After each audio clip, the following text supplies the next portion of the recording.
Hello traders, Gary Wagner here. It is 2:40 in Honolulu, 7:40 in New York on Thursday, 7th day of November 2024, and this is the evening report for gold and silver. Gold prices continue to react to yesterday's presidential election victory by President Trump.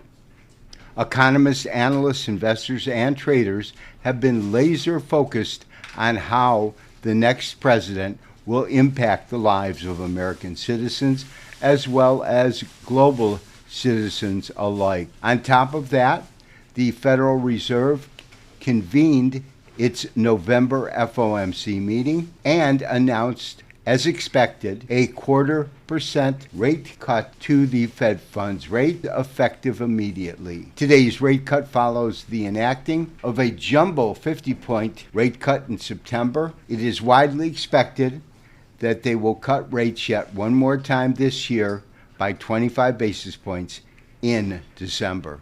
Following the announcement of the presidential election yesterday, gold dropped like a rock, down $85.06, a total of 3.1%, taking December gold to $26.5886. Today, gold got back about half of it, a net gain of over $47, fixing December gold at $2,706.24. We saw the same kind of action in spot gold. Spot gold has dropped $86.40 and today gained back $47. Currently, spot gold is sitting at $2,739. Silver had the strongest decline between gold and silver, down 4.55% yesterday. That's a drawdown of $1.49, taking December silver to $31.28.5. It gained back a huge portion of it, 85 cents, with December silver now fixed at $32.14. What is most interesting is when we look at the dollar itself, we can see the tremendous gain yesterday, 1.67%, and a tremendous decline today, not as great, but down 0.79%. So we had the opposite reactions happening in gold, silver against the dollar. The dollar is currently fixed at 104.379. I remain extremely bullish, even though we have entered a corrective phase following the 5-wave motive phase, waves 1 through 5. Because of that, I believe that we could see a quick and shallow correction. To that end, the first chart that we are looking at is a daily candlestick chart of gold futures. This bases the February contract that will become the most active in just a few weeks. You can see that the low today breached gold's 50-day moving average, yet closed above it.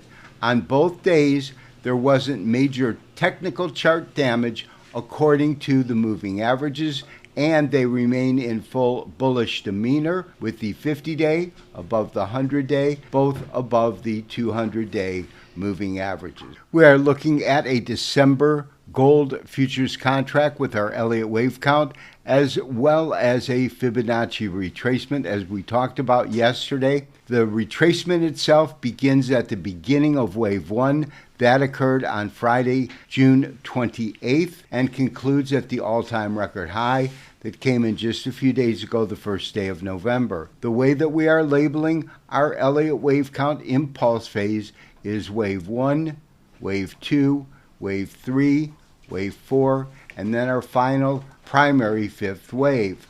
Yesterday, we presented the idea that we are now in a corrective phase. Most likely, that corrective phase will be a simple zigzag or ABC. We postulated that the A wave could come as deep as 38.2% before starting our B wave.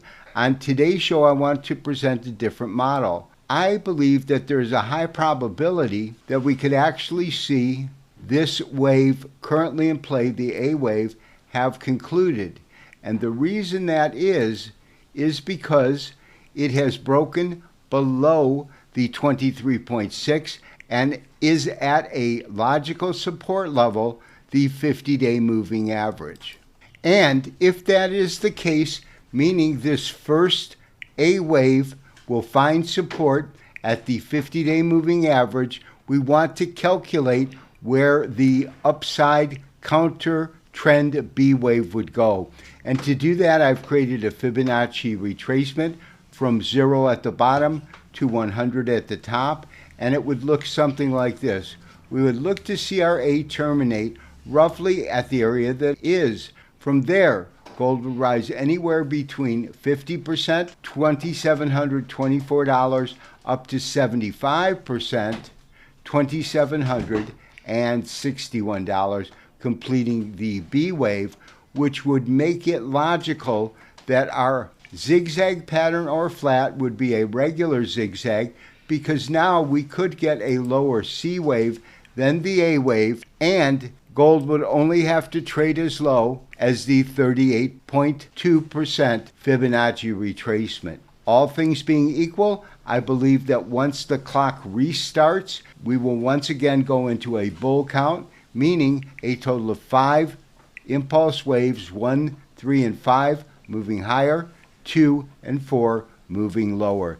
That is my best estimate as of this time. This has been Gary Wagner wishing you, as always, good trading. We will talk to you tomorrow for the next daily update and review. Bye-bye.